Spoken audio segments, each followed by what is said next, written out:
Os damos la bienvenida a esta entrevista organizada por el Club de Inversoras, que tiene la misión de acercar el mundo de la inversión a toda la sociedad. Y justo para eso hoy contamos con Víctor Álvar González, que es el socio fundador de la primera plataforma de asesoramiento financiero independiente, que tiene a su vez la misión de acercar la inversión a todas las personas independientemente del patrimonio que tengan y sin necesidad de cambiar de banco. Además, colabora con medios de comunicación y está en el mundo del sector financiero desde hace más de 30 años. Muchísimas gracias por venir a esta entrevista y compartir con nuestra comunidad todo lo que sabes de inversión y además explicado de una forma muy sencilla, que es lo que me han dicho que tú lo sueles explicar así. Muchas gracias por invitarme y haré lo que puedas. ¿La inversión es la vía para llegar a la independencia financiera o al menos a la tranquilidad financiera? Qué bien está esa diferencia entre la independencia y la tranquilidad. La independencia financiera es complicada. Hay que partir de un cierto capital, invertirlo muy bien y lleva cierto tiempo. Es como crear un jardín. Es decir, no puedes empezar diciendo ya tengo las flores. Normalmente tienes que sembrar, hacer cosas de estas, ¿no? Esa independencia lleva tiempo, no es fácil, se puede alcanzar, pero es un proceso. Lo que sí es cierto es que si haces las cosas bien, hay un momento que empiezas a tener un backup. Es decir, empiezas a tener ahí unos ahorros que te permiten decir, pues si quiero cambiar de trabajo, tengo más tranquilidad a la hora de hacerlo. Si quiero comprarme una casa, tengo para dar una entrada. Si de repente quiero tomarme un año sabático porque lo he hecho muy bien y ya he conseguido un cierto patrimonio, he ahorrado bien, he invertido bien, ya me puedo tomar un año sabático.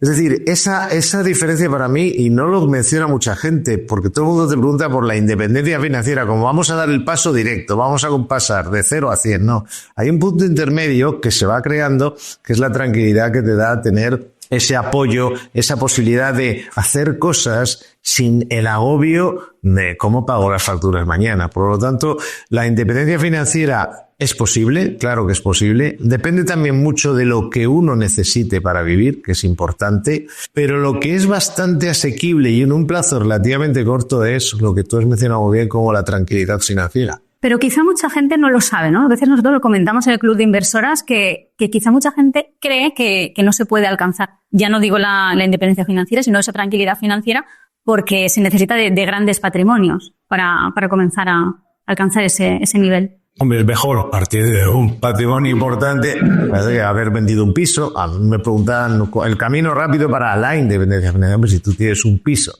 y lo vendes y colocas bien ese dinero, pues ya has dado un paso muy importante. Es un ejemplo, ¿no? Pero la gente yo creo que confunde, igual que se confunde independencia financiera con esa tranquilidad financiera, se confunde los grados de riesgo. Es decir, tú puedes, es perfectamente posible tener tranquilidad en el sentido de que tú puedes invertir. Te voy a poner un ejemplo. En España somos los reyes de los cafés de distintas variedades. Es decir, aquí tenemos desde el manchao, que es como todo leche y un poquito de café, hasta el solo. Pero entre medias tienes con leche, cortado, que tienes 18.000, vamos, metafóricamente posibilidades. En finanzas no es ni metafórico. Es decir, tú puedes jugar muy bien. Por ejemplo, puedes empezar ahorrando de una forma prudente para acostumbrarte, como cuando calientas en una carrera, ¿no? Cuando no salen corriendo a todo, pues tienes que calentar un poco, ¿no? Los cantantes cuando calientan la voz. Entonces tú puedes empezar a hacer cosas que te vayan permitir entender y asumir que para ir generando un patrimonio no hace falta que te quedes sin dormir por las noches. Entonces, según vas haciendo, te vas acostumbrando. Si tienes, sé que tiro para casa, pero si tienes un buen asesor, pues también tienes al primo de Zumosol al lado, que te dice, pues como un médico, lo que puedes hacer y lo que no. Es lo mismo, tú vas al gimnasio y vas con un entrenador personal, sobre todo si no has ido en tu vida, tú vas solo al gimnasio, sin el entrenador personal, ¿qué va a pasar? Que a la primera que cojas mal una pesa te vas a hacer daño, ¿no? Pero si vas con alguien que te lo dice, poco a poco coges confianza. Y poco a poco vas haciendo más. Y sin quererlo, al cabo de un año te vas haciendo cosas que ni habías imaginado. Aquí pasa algo parecido. Hay que entender que esto es un proceso que existen muchos tonos de gris y de blanco y de negro y de todo, y que no tienes por qué pensar que tienes que pasar de tener el dinero en un depósito, que te da muy poquito, a tenerlo en algo súper arriesgado, que te da mucho, pero que te va a quitar la vida, ¿no? Claro, dependiendo del perfil de la persona. Mencionabas lo del asesoramiento independiente, me parece muy interesante y es algo que las personas que quieren invertir deberían conocer bien. Luego profundizaremos en eso porque de la decisión que tomen depende los resultados que puedan conseguir o incluso que lleguen a dar el paso, como decías. Y para comenzar en ese camino del ahorro y de la inversión, ¿a qué edad crees que se debería comenzar? Porque muchas veces decimos que no hay educación financiera en las escuelas y demás. También es verdad que somos los propios padres los que podemos inculcarlo en los peques. ¿A partir de qué edad crees que deberían comenzar a buscar esa libertad? Yo lo primero que creo es ser realista. Y dicen, es que la gente tarda mucho en ponerse a ahorrar. Es que es muy difícil ahorrar antes. Es decir, ¿cómo haces cuando tienes que estar pagando una hipoteca? Yo qué sé, si llevas a los niños a un colegio privado concertado, tienes que pagar eso también. Si les quieres llevar a mandar a Inglaterra que aprendan idiomas, es que al final es muy difícil ahorrar antes de los 40. Y ya soy optimista. Hay que ser realista. O sea, salvo que tengas opciones X, que no son las que tiene la mayoría de la gente, no se puede ahorrar hasta un determinado momento. Con lo cual, seamos realistas, no nos agobiemos. O sea, hasta cierta edad, pues si no ahorras tampoco es el fin del mundo. En parte también sueles estar ahorrando porque si has comprado una casa, pues bueno, ahí tienes un pequeño patrimonio. Pero el ahorro, que es empezar a dedicar un dinero a ahorrar específicamente, es muy difícil antes, yo diría, de los 40 y bastantes, ¿no? A partir de ahí sí, no solo es que se pueda, sino que se debe. Porque sobre todo ahora hay que ser conscientes de que tarde o temprano viviremos. Ahora mismo se aguanta el tema de las pensiones porque da muchos votos. Entonces, no se están tocando demasiado. Ya se empiezan a decir cosas, ¿no? O sé por aquí o por allá. Pero habrá un momento en que bien porque esas pensiones sean ajustadas a la baja, o bien porque los impuestos se coman tu pensión, que es otra posibilidad que va a camino de, tienes que buscar unas fórmulas de ahorro, ¿no? Entonces, antes de, yo diría, los 45 años, es difícil, yo no reñiría a nadie porque no lo haga. En cambio, si a los 45 años no dan no les cambia el chip y dicen, vamos a empezar a tomarnos esto en serio, realmente a partir de ello sí les diría, hombre, estáis corriendo un riesgo importante de cara al futuro. Por lo tanto, yo situaría en los 45-50 el momento en el que ya hay que empezar a plantearse ahorrar, invertir, ahorrar, ser un inversor conservador, lo que sea, en serio. Y respecto a la cultura financiera, yo creo que es bueno que se enseñe desde pronto, sin la menor duda, si es que muchas veces es mucho más importante que muchas otras cosas que enseña. Todo es importante, pero está claro que eso es algo que en su vida va a ser muy importante para que si van a un banco, pues sepan un poco en lo que se están moviendo, que no les vendan cualquier cosa, que es lo que pasa, ¿no? La gente, lógicamente las entidades financieras tienen que vender sus productos, pero muchas veces no es el que más te interesa, no es el mejor para ese momento, o no entiendes la relación, yo que sé, por ejemplo, entre rentabilidad y riesgo. No es que me han ofrecido un 10%, sí, pero ¿cuál es el riesgo que hay detrás, no? Dicho esto, yo soy de los que creo, yo no sé nada de mecánica. Yo voy al taller y voy a que me arreglen el coche. Personalmente no tengo especial interés en que me cuenten si es la bujía o cómo funciona el motor de arranque o, en fin, yo, tengo tan poca idea que no sé ni poner ejemplos, ¿no? Tampoco necesariamente si voy al médico quiero aprender medicina, quiero que me curen, que me digan lo que tengo que hacer. Yo creo que estamos muy ocupados con nuestras cosas como para tener que volvernos demasiado locos en hacer varias carreras a la vez. Yo creo que hay que tener los conocimientos fundamentales de las cosas para entender. Es decir, a mí un médico me explica por qué no debo fumar y lo voy a entender, pero no he entrado en estudiar atentamente cómo afecta a los pulmones o a lo que sea, ¿no? Yo voy al taller y puedo entender que me dice, hombre, estas ruedas así, mira, es que pongo aquí un bolígrafo y es que no entra. Estas ruedas hay que cambiarlas, ¿no? Yeah. Entonces pero no quiero saber mucho más, quiero que me cambien las ruedas y quiero que el coche funcione. Entonces esa cosa de, no, es que el problema es que la gente no tiene cultura financiera, no tiene formación financiera. Sí y no. Hace falta una cultura financiera básica, pero no podemos obligar a la gente que con todo lo que tiene que hacer se aprenda en una carrera. Oye, ya estamos nosotros para eso. Y es muy sencillo. Yo soy un inversor y veo que en el banco me dan el 2% y te contrato a ti, pues quiero que como mínimo me des más que eso. Si es que tampoco hace falta saber muchas cosas. Soy un inversor conservador, pues será un poquito más que ese 2%. Algo más que ese 2%. Soy un inversor que me sobra dinero, ganas, o soy muy joven y tengo capacidad de arriesgarme y tal. Pues yo quiero ganar pues más que el IBEX y más que, quiero hacerlo y para eso te pago. Es decir, que no tengo por qué saber cómo lo haces, quiero que lo hagas. Se busca esa solución, pero claro, en cuanto a la cultura financiera me refería más que nada a que las personas tienen que saber que invertir es necesario, porque si no, su dinero va perdiendo valor con la inflación. Entonces, es tener esa mentalidad de entender estos productos que decías de los bancos o entender incluso una nómina, que son conocimientos que normalmente no suelen tener. Entonces, basta con ese tipo de información para darte cuenta de que invertir no es una opción, es que es necesario, sea en lo que quieras invertir. ¿En qué tipo de inversiones sueles invertir o sueles recomendar? Es decir, siempre recomendamos que se invierta de manera diversificada, pero en el sector inmobiliario, en fondos, acciones, ¿cuál sería el...?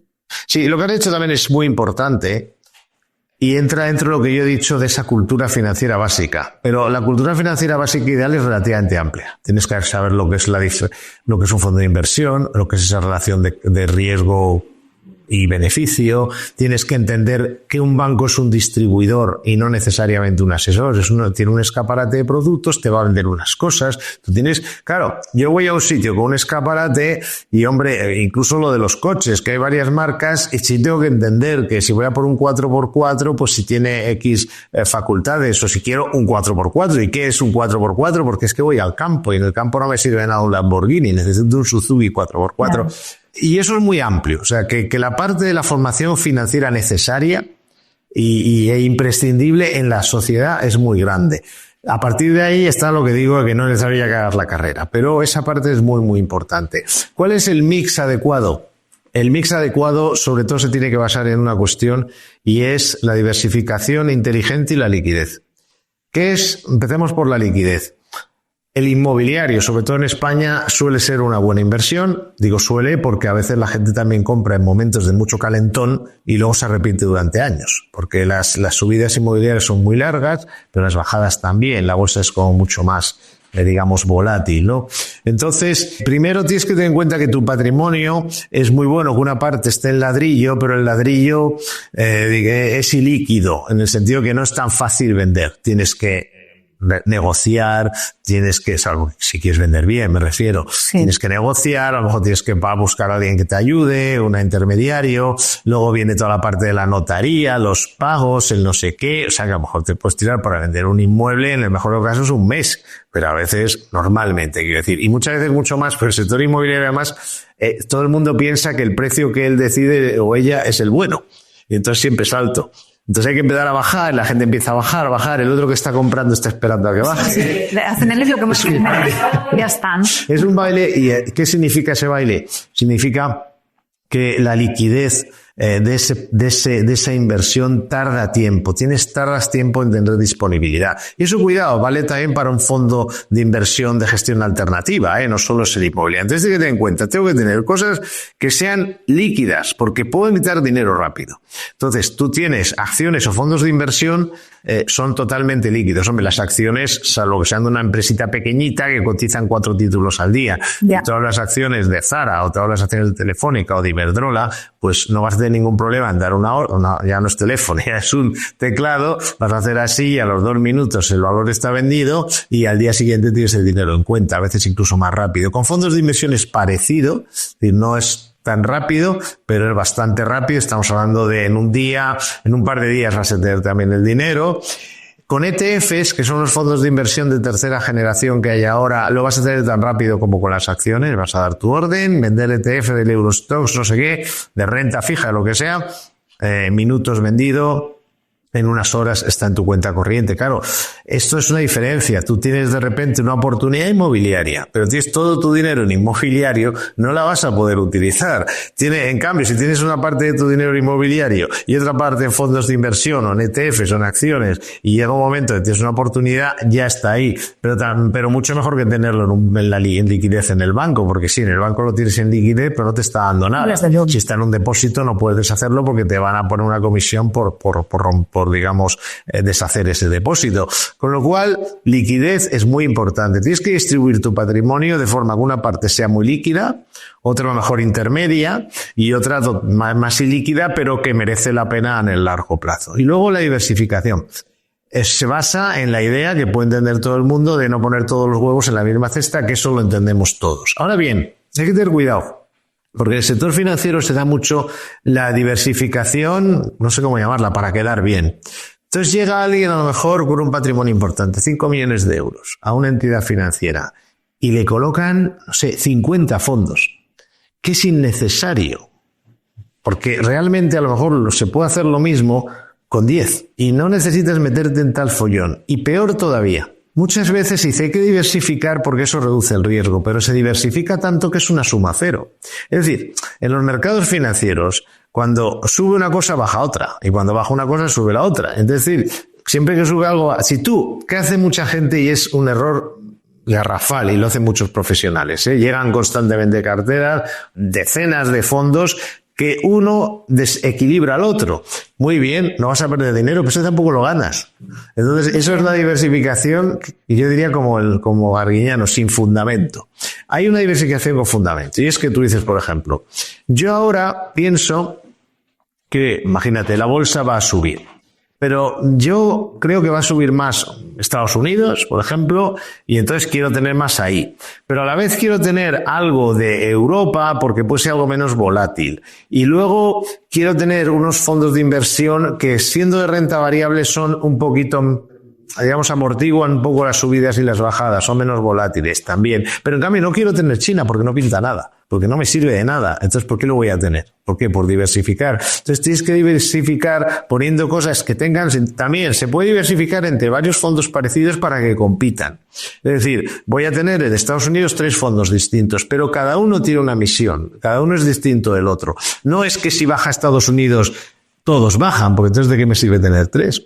Para perderme más que con uno, ¿no? También puede pasar que estos fondos que comentabas, que puedan ser de una misma zona geográfica, contengan incluso las mismas empresas. Por supuesto. Es que ya te digo que mucha gente tiene en cartera 4 fondos en España y son iguales. Se diversifica y dentro porque tiene un nombre diferente, pero dentro contienen los mismos fondos. La única diferencia es el nombre. Entonces tú tienes que decir...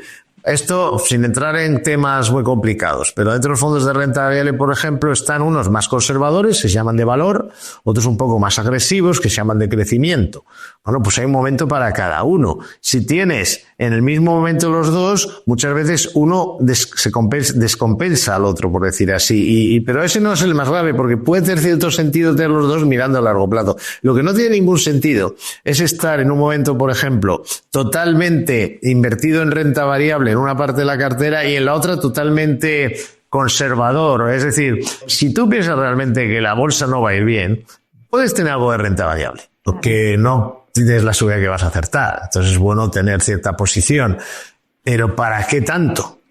Entonces, pues no, porque hay que diversificar. Muchas veces eso es una excusa para que no trabaje el asesor o el gestor. Te dicen, tú que eres equilibrado o cartera balanceada o equilibrada, lo que sea, pues 50% renta fija y 50% renta variable.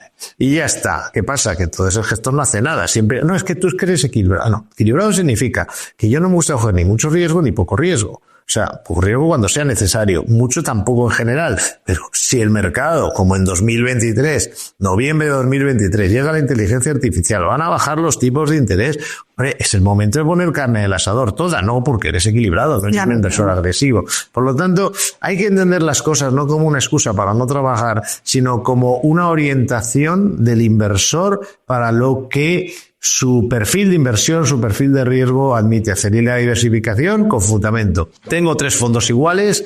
No. Tengo 3 fondos que invierten en la misma zona geográfica, pero los tengo porque cada gestor es distinto y quiero ver quién lo hace mejor. Escanea el código QR o haz clic en el enlace de la descripción para descargar un ebook gratuito sobre inversión.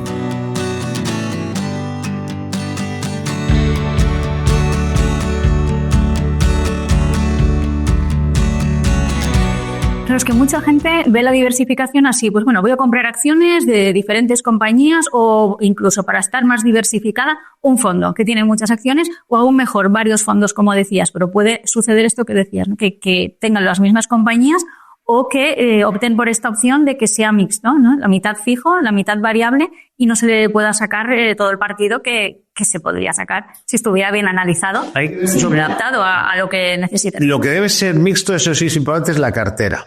Los fondos mixtos es como un motor, esto lo van a entender quien entienda un poco el motor y lo haya hecho que no entiendo mucho. No quiero fardar de pero ninguno controlamos. Bueno, porque seguro que hizo algo que alguien que sepa irá a ver lo que está diciendo, ¿no? Pero imagínate un motor en mono, o sea, que no hay piezas, que es todo dentro de un cascarón, ¿no? Pues es mucho más difícil de en un momento dado, yo qué sé, entender que lo que falta es el agua o el aceite, ¿no? Entonces, ¿por dónde lo meto, no? ¿De dónde pongo agua y dónde pongo aceite? Pero el fondo mixto es un producto para ocasiones muy concretas. Lo que tiene que ser mixta, es la cartera. Y tienes que tener tu parte de renta variable, tu parte de renta fija, tu parte de liquidez, y según sea el mercado vas a tener más o menos. Pero de alguna manera puedes actuar sobre la zona que está mal. Es decir, que si tú tienes un fondo mixto y lo que baja es la bolsa, pero para reducir esa posición tienes que venderlo todo, porque en el fondo está la renta fija, está todo. Entonces tienes que tener piezas separadas que tú puedas jugar con ellas. Y muy importante, aunque no es habitual en los inversores más conservadores o ahorradores, pero hay una cuestión también de diversificación que es importante. Y es que hay mucha gente que dice, no, como el índice SP500, por ejemplo, que es a lo mejor el más importante en Norteamérica y probablemente del mundo, a la larga siempre sube, es decir, que si tú coges periodos de 10, 15, 20 años siempre sube, pues yo me siento ahí y ya está. Eso está bien en teoría. ¿Cuál es el problema? Quiero saberlo. A ver cuál es el problema. Pues muy sencillo, que entre medias puede tener caídas, que es un hecho, del 20 y tantos % en un año, 2022, sin ir más lejos. ¿Qué ocurre? Que no todo el mundo está preparado para ver cómo su inversión cae un 25% un año. ¿Y qué hace la gente? Primero espera, le dicen, no, pues esto a largo plazo siempre sube. Y es verdad. Pero luego está la psicología de las personas. ¿Qué ocurre? Que cuando cae un 5, ya me han dicho que esto no hay problema. Y además 5 normalmente no es motivo para vender, obviamente, ¿no? No es necesario. Cae un 10 y empieza a doler. Cae un 15 duele mucho. Cae un 20 no puedes dormir. Entonces, ¿qué pasa? Que se malvende. Se acaba malvendiendo. Algo que en teoría está muy bien, se convierte en una pesadilla. ¿Por qué no? Si ves una situación en la que las cosas van a estar mal una buena temporada, no una semana, pero una buena temporada, ¿por qué no bajar ese riesgo? ¿Por qué no decir, bueno, pues tengo la mitad? Así si cae, solo sufro la mitad. Te cuento una anécdota. Había un banquero, yo creo que era JP Morgan, que el nombre de la compañía viene porque se llamaba así el que la fundó, y era un especialista en bolsa este hombre. Y entonces le vino un inversor y le dijo, JP, yo ya sé que si tengo todo mi dinero en renta variable en bolsa, para la gente que no conoce esta terminología, básicamente en bolsas de valores, en acciones, para entendernos, sea vía fondos. Si tengo todo mi dinero en renta variable, sé que a la larga voy a ganar mucho más. Pero yo y lo he hecho, he puesto todo mi dinero en renta variable, pero desde que lo hice no duermo bien. ¿Cuál debería ser el porcentaje de bolsa que debo de tener yo en mi cartera? Y el otro me miró y le dijo, tú empieza a vender. Y el primer día que duermas bien, ese es tu porcentaje. Entonces, claro, tú lo que no puedes hacer es decir, no, es que eso lo pueden hacer ciertas personas. Y segundo, muy importante, el SP500 es un índice muy bueno, o el MSCI World, me da igual.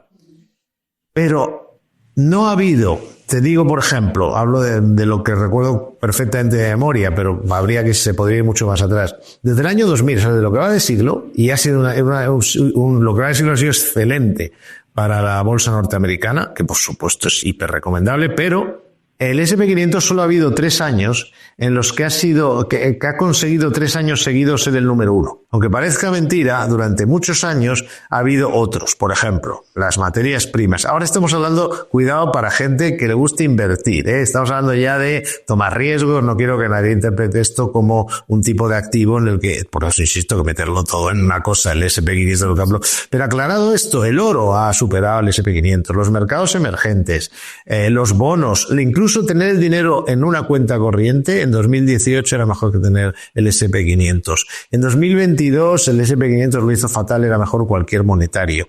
Es decir, que hay periodos que a veces duran bastante tiempo en los cuales no es el mejor índice. Es más, esta comparativa te la hago por grandes activos. Si cogemos sectores, por ejemplo, el Nasdaq, que es el índice tecnológico, ha batido yo creo que siempre al SP500 en los últimos 20 años. Con lo cual, no es siempre el mejor y sobre todo, y muy importante, no todo el mundo está capacitado para decir, me siento en un índice Y ala, no, porque el ala de repente un año entero te tiras perdiendo, acabas mal vendiendo, sufres. Por eso nosotros tenemos un lema, que rentabilidad sí, pero protegiendo el patrimonio. Y cuando dices rentabilidad sí, pero protegiendo el patrimonio, estás también diciendo rentabilidad sí, pero durmiendo tranquilo. Claro. Protegiendo la salud, diría yo también. El estrés financiero a mucha gente le puede hacer mucho daño, ¿eh? Es que tan importante como los números es esta parte de la psicología. Yo sí conozco a muchas personas que les ha pasado eso y dicen, no, que voy a largo plazo.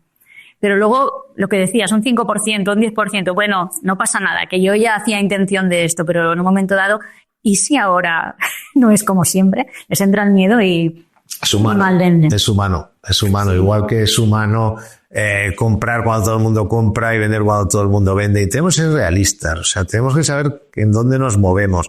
Entonces, pero no hay por qué, no hay ningún problema. O sea, es como todo. Los mercados son como los mercados de frutas o de verduras, es decir, hay fruta de temporada. Y hay momentos en los que ves claramente 2022, un año que la gente lo ha pasado fatal, va a caer todos los bonos, las acciones, todo. Si sube la inflación, cualquier asesor mínimamente formado sabe que van a caer los bonos porque suben los tipos de interés. Y si hay una guerra en Europa, pues también hay motivo para que caigan los mercados, aunque luego esa guerra no acabe en una guerra nuclear, pero por lo menos hay que tomar precauciones y cosas que son de puro sentido común no se hacen. Entonces, no es que es para el largo plazo. Claro, eso también tiene una parte un poco más oscura.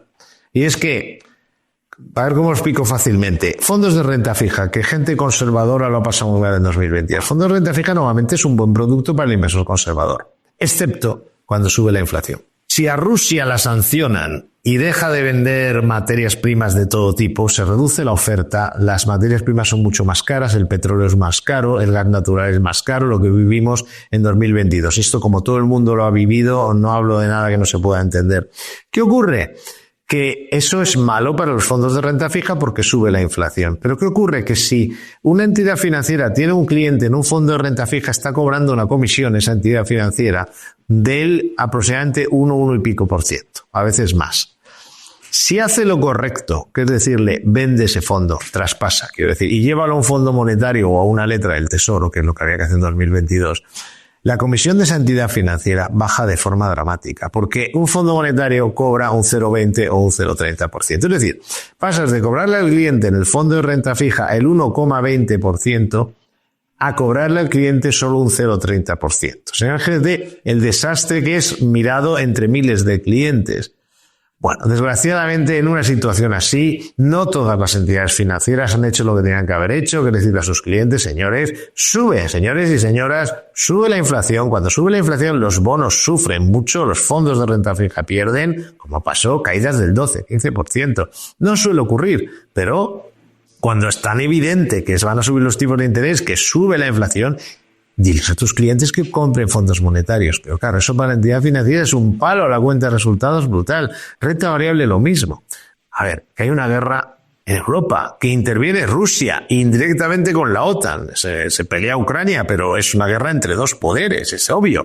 Es una situación muy arriesgada. Luego ya, pues afortunadamente entre comillas, porque ha muerto muchísima gente, pero se quedó confinada a un territorio. Es como antiguamente cuando los ejércitos decidían pelearse en una zona concreta, pero era un enfrentamiento entre la OTAN, entre Estados Unidos y Europa y Rusia, a través de un país interpuesto.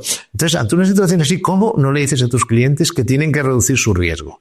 Pero claro, el ejemplo que te he puesto yo de los bonos palidece comparado con el de la renta variable, con las acciones. Un fondo de renta variable cobra de media más del 1,5%, incluso un 80%. 1,80% de comisión anual recurrente. Si tú llevas a tu cliente, las entidades que viven de esas comisiones, las que no son independientes, llevas a tu cliente al monetario, le dices, vete al monetario, ¿qué es lo que hay que hacer? Esa entidad cierra, porque es que se queda sin comisiones. Por eso es tan peligroso que tu asesor sea un comisionista. Si tu asesor vive de cobrar comisiones de los productos que recomienda, nunca te va a recomendar el más barato. Tiene lógica. Y me gustaría que habláramos de esto porque, claro, si tú inviertes, si un inversor o una inversora invierten en productos con una alta comisión, es rendimiento que se va descontando del posible beneficio que pudiera tener y más y va en contra del interés compuesto. A la larga, absolutamente, la rentabilidad que dejan de tener es considerable, por lo que es importante escoger productos con una baja comisión o a través de asesoramientos como el que realizáis vosotros, en que tenéis muy en cuenta este tipo de comisiones que restan esa rentabilidad. ¿Qué te llevó a crear una plataforma? Bueno, la primera plataforma de asesoramiento financiero independiente. Pues eso fue... Esto que dices es importantísimo, porque imagínate lo que es un 1% todos los años, que se dice rápido, pues a lo mejor lo que te va dentro de poco un depósito, ¿no? Entonces todos los años 1% es mucho, y luego si quieres lo hablamos, pero hoy en día es muy fácil saltarse eso, porque en España se ha creado una puerta para pagar menos comisiones brutal. Primero quiero aclarar, nosotros plataforma me parece bien, pero somos sobre todo una empresa de asesoramiento financiero, suele llamarse plataformas a entidades que venden fondos. Y nosotros no vendemos fondos, nosotros ayudamos a la gente a elegirlos, a seleccionarlos, desde la independencia, es decir, sin cobrar ninguna comisión de esas entidades, porque pensamos que hay un conflicto de interés. Es lo que te decía antes, si yo vivo de las comisiones, querré que mis clientes paguen las mayores posibles. Nosotros les hemos quitado ese problema y hemos dicho, yo a usted le cobro una cantidad normalmente bastante reducida, pero que además se la ahorro en comisiones, porque como yo no vivo de las comisiones, me puedo dedicar en cuerpo y alma a que usted compre fondos más baratos, con lo cual indirectamente, aunque usted a nosotros, a Nextstep, nos esté pagando, nosotros le estamos reduciendo la factura de comisiones porque estamos trabajando para usted para que gaste menos. Con lo cual, al final, muchas veces sale gratis, incluso primer, segundo año puede salir gratis. Dicho esto, ¿por qué se me ocurrió hacerlo? La verdad es que esto hablamos del 96, o sea que hace muchísimo tiempo. En aquel momento yo me di cuenta de que los fondos de inversión se iban a convertir en un activo per se. No sé cómo explico esto. Había acciones, había bonos, todo esto más o menos todo el mundo lo puede entender, las típicas acciones de Telefónica, de Santander, lo que fuera, y la gente invertía o en esas acciones o en las telefónicas, como en las Iberdrola, las Unión Fenosa, que había todo, o unos fondos que eran pocos, había 4 o 5 fondos de inversión. Pero viendo lo que pasaba afuera, yo me di cuenta que los fondos de inversión iban a crecer muchísimo, iban a empezar a convertirse per se en un activo. O sea, acciones, bonos y fondos, que es lo que hay ahora.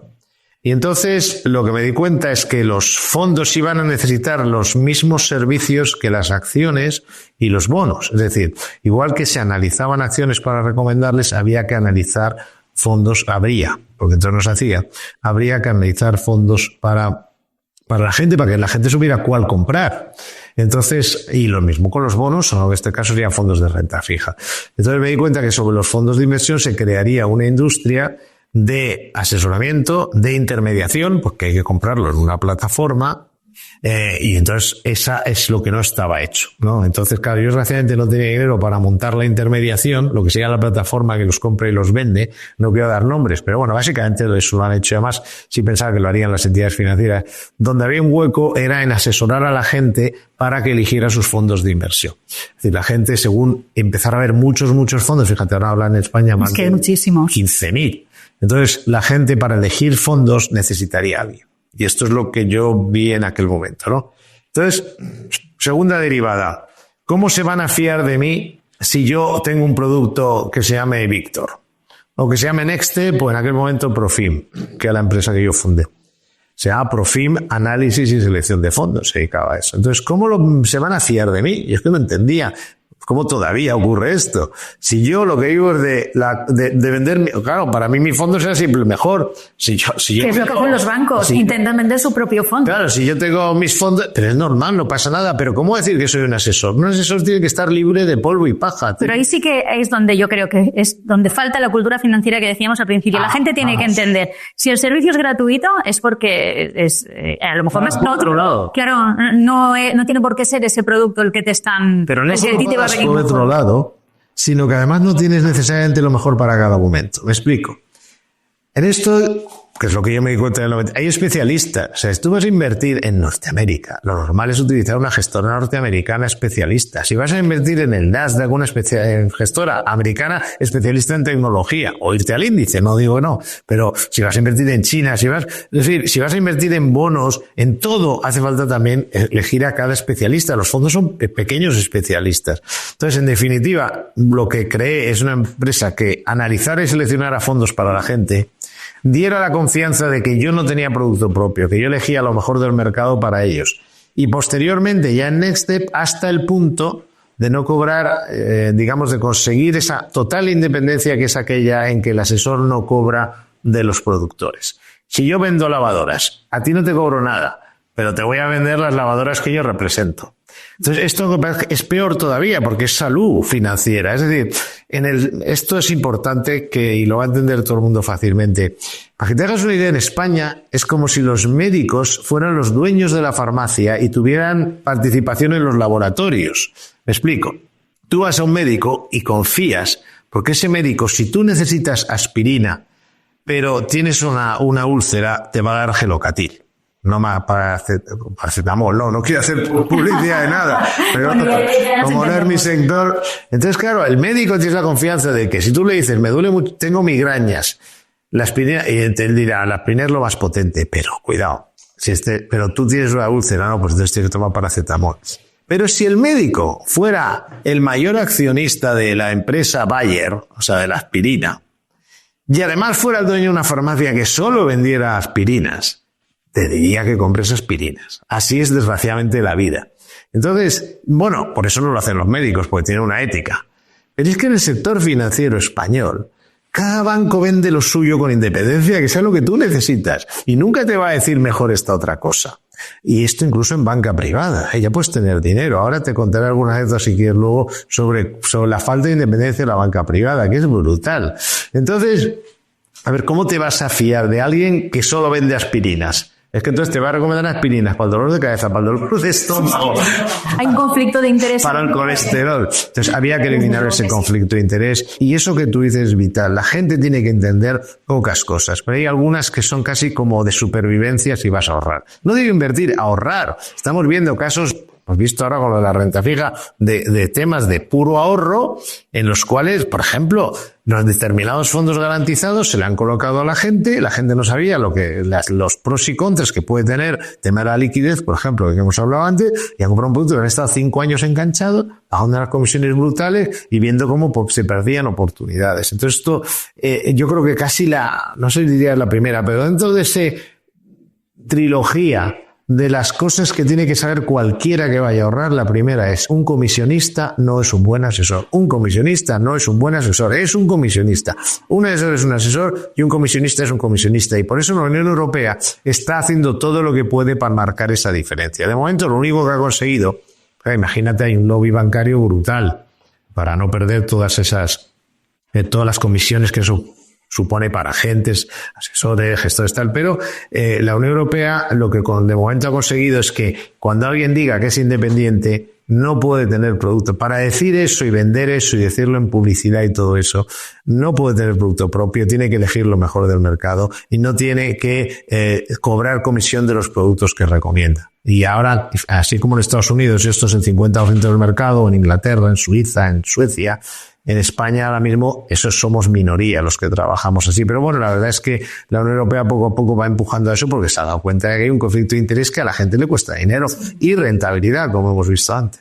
Es muy lógico. Entonces, vosotros lo que hacéis es asesorar a la persona acerca de qué tipo de fondo, únicamente fondos o fondos, acciones, fondos, ¿no? Lo que tener 96 es lo que estáis haciendo ahora. Asesoráis y no tienen por qué cambiar de banco. Pueden ser fondos que ofrezca su propio banco. Siempre tenéis en cuenta las comisiones, bueno, todo a beneficio del inversor o la inversora. Esto es importantísimo, de no tener que cambiar de banco, porque nosotros pensamos que no tenemos nada contra los bancos. Los bancos hacen su papel. Lo que es muy importante, nosotros a quien sustituimos es al no asesoramiento del banco.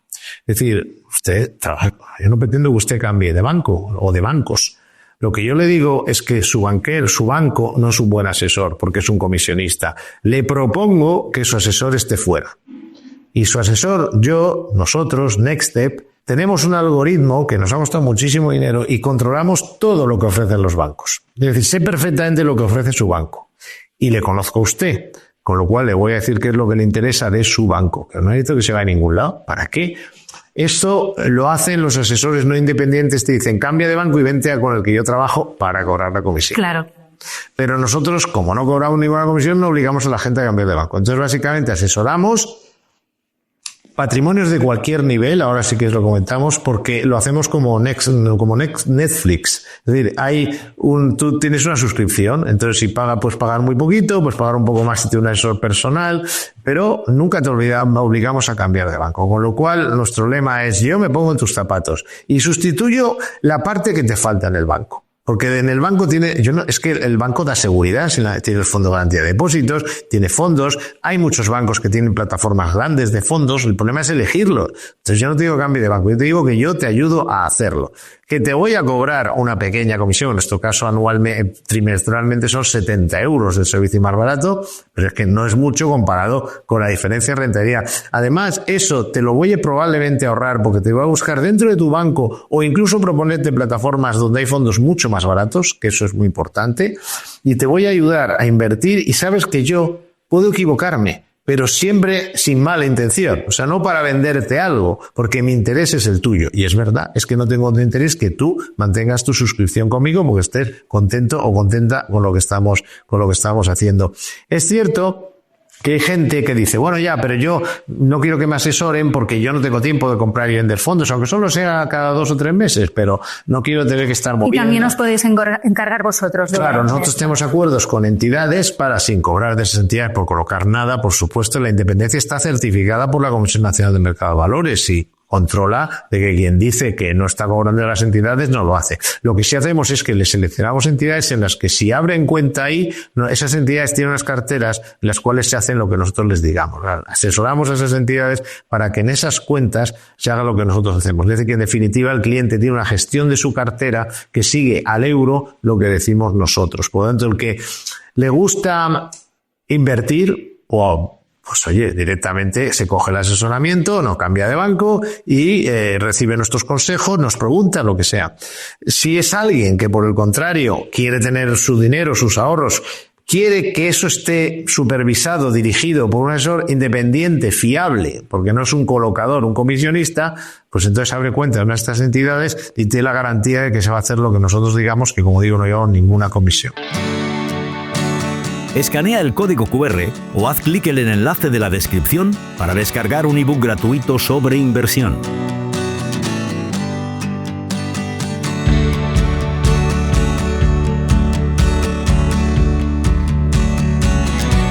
El otro día en una cena nos decía una compañera, es que yo hace tiempo que estoy escuchando que lo de invertir es muy importante, yo lo quiero hacer, pero me cuesta dar el paso, pues quizá, iba a decir otra vez plataformas, quizá Nextstep puede ser una solución. Antes de finalizar, me gustaría que nos dijeras cómo ves el mercado en los próximos años.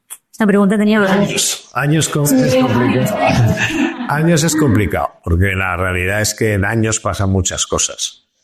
Pero bueno, en cualquier caso, en términos generales, la parte de renta variable, vamos por partes. En años con ese lo veo razonablemente bien por un motivo, y es por la llegada de la inteligencia artificial a la economía. Y hablo de la renta variable, de las bolsas, sobre todo determinadas bolsas. Entonces, ¿qué ocurre? La inteligencia artificial es como cuando llegaron los ordenadores. Cuando llegaron los ordenadores, llegaron a las casas, llegaron a las oficinas y cambiaron todo. Ahora lo que nos va a llegar son unos algoritmos que van a estar adaptados a nuestras actividades. Es decir, que va a tener un algoritmo para si tú tienes un negocio de X, que te va a hacer ciertas cosas. Es decir, que vamos a pasar de tener unas herramientas con un teclado y tal, que eran muy útiles, a tener una especie de asistentes que aprenden además, aprenden solos. Esto es una revolución que va a suponer una mejora enorme en la productividad de las empresas. Porque si tú, pasó con los ordenadores, no entramos en si luego generan o no desempleo, inicialmente sí, luego se equilibró, pero los ordenadores lo que hicieron es que la productividad de las empresas, es decir, lo que son capaces de producir en un determinado periodo de tiempo, claro, no va a hacer nada, imagínate tener que hacer todo a mano o hacerlo con un ordenador, ¿no? Y tener una hoja Excel o lo que sea, programa de contabilidad. Entonces, los ordenadores cambiaron la productividad del mundo empresarial y la inteligencia artificial cambiará la productividad, aunque llevará su tiempo, del mundo empresarial también. Por lo tanto, en el largo plazo somos optimistas con respecto a los mercados, concretamente de renta variable. Ahora bien, en el corto plazo, cuidado, porque cuando nosotros en 2023 y inicios de 2024, aunque ahora todo el mundo lo niegue, todo el mundo decía, digo en el sector, la mayoría, lo que llaman el consenso de analistas, que hay que ser prudentes, hay una burbuja, está todo carísimo y la inflación va a estar alta mucho tiempo. Y los que decíamos que no veíamos eso, es decir, la inflación alta mucho tiempo, la inflación está bajando. Te hablo de finales, mediados de 2023, la inflación está bajando. ¿Por qué va a quedarse alta por mucho tiempo? La tendencia es a la baja. La inteligencia artificial decían que era humo. ¿Cómo iban a estar caras las tecnológicas si estaba llegando la inteligencia artificial? Y ellas son las primeras beneficiarias. Entonces el relato en las redes, en las entidades, porque el consenso en finanzas es peligroso. El consenso en otras cosas puede estar bien, a lo mejor en medicina. Pero en los mercados es muy habitual que el consenso se equivoque. En los mercados en bolsa, imagínate que es un circuito cerrado. Para que uno gane un 30%, 3 tiene que perder un 10%. O sea que cuidado con lo de me apunta a lo que hagan los demás. Y esto estamos viendo en un caso así que a nosotros sí nos preocupa y estamos tomando medidas al respecto. Es decir, si nosotros en 2023 y 2024 éramos el verso suelto porque decíamos la inflación va a bajar, bueno para la renta fija y para la bolsa, llega la inteligencia artificial, genial para la bolsa, genial para las tecnológicas, y éramos los raros, ahora todo el mundo se apunta a ese relato. A mí eso solo ya me preocupa. Por otra parte, cuando todo el mundo se apunta a un relato, es que ya están los precios. Es decir, si todo el mundo ahora habla de la inteligencia artificial, si todo el mundo habla de que bajan los tipos de interés, en Europa sí, ¿no? Pero se sabe ya. Es decir, que ¿quién no sabe que la Fed le quedan ya relativamente pocas bajadas de tipos? ¿Quién no sabe que el Banco Central Europeo tiene que bajar los tipos de interés? Sí, aquí todavía puede haber cierto margen, pero porque yo creo que van a bajarlo más de lo que ellos piensan, por otros motivos. Entonces, la renta variable en el largo plazo, sí, sobre todo por la implantación de la inteligencia artificial, no en Google, en todas las pequeñas empresas, en las medianas, en los bancos, en las compañías de seguros, el aumento del consumo de electricidad por los centros de datos. O sea, hay una revolución industrial que viene con inteligencia artificial, que es bueno para la bolsa en el largo plazo. En el corto, cuidado cuando todos los que anunciaban la burbuja, la crisis, el fin del mundo, las incertidumbres, el miedo, ahora han cambiado de relato. Y esa primera señal de que hay que tener cierto cuidado. ¿Que no hay que invertir? No. Hay que invertir de otra manera, hay que ser oportunista. Vas a tener probablemente un 2025 positivo, pero entre medias va a haber correcciones. Precisamente porque de alguna manera también entra mucha gente que no está acostumbrada y entonces se asusta poco que baje el mercado, entonces el mercado baja mucho. Va a haber muchas oportunidades, pero no puedes, por resumirlo, en renta variable 2023, 2024 eran para sentarte y disfrutar del paisaje.